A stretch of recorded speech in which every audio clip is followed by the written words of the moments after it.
As part of my seminary education, I did a 10-week course called CPE, Clinical Pastoral Education.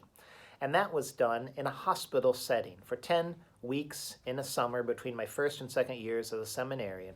I was a chaplain in a hospital. As part of that program, we had to provide on-call coverage on the weekends. So we each took turns being on call during the weekend, from close of business on Friday afternoon to beginning of business on Monday morning. Of course, there's no weekends in a hospital, right? And so I was called on that weekend to be with families of 7 people who died. 7 people died. And I was with those families, and then an 8th family called me to be with them. And I went to be with the family in the ICU to pray with this man. There were tubes coming out of his mouth and arms, and he wasn't responsive, and he looked to be in a very critical situation. And his wife prayed, "It doesn't look good, Pastor, but will you pray? Will you please just pray for him? Pray that he lives another year." After being with 7 families of those who died, I wasn't looking too hopeful, wasn't looking too good for this man. But I prayed. I prayed that God's presence would be with the man. I prayed for God's healing. I prayed that God would be with his wife. And I went home that night. On Monday, I slept. I recovered.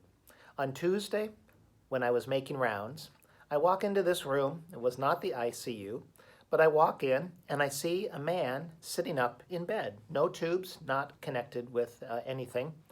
And I realize it's the man from the ICU. He's alive. He's alive. It's incredible.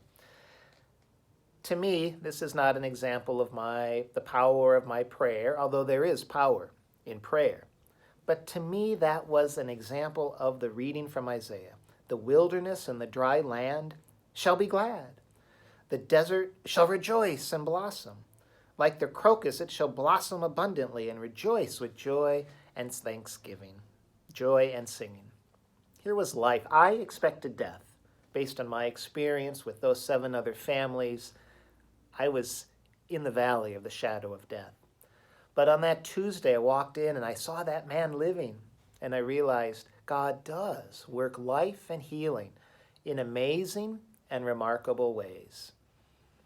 In this Advent season, we look to the way in which God brings life, the way in which God makes the wilderness and the dry land be glad. And we recognize that even in death, even when life does end and our prayers are not answered for life and healing, even there, God is alive in the promise of the resurrected Jesus, working new life.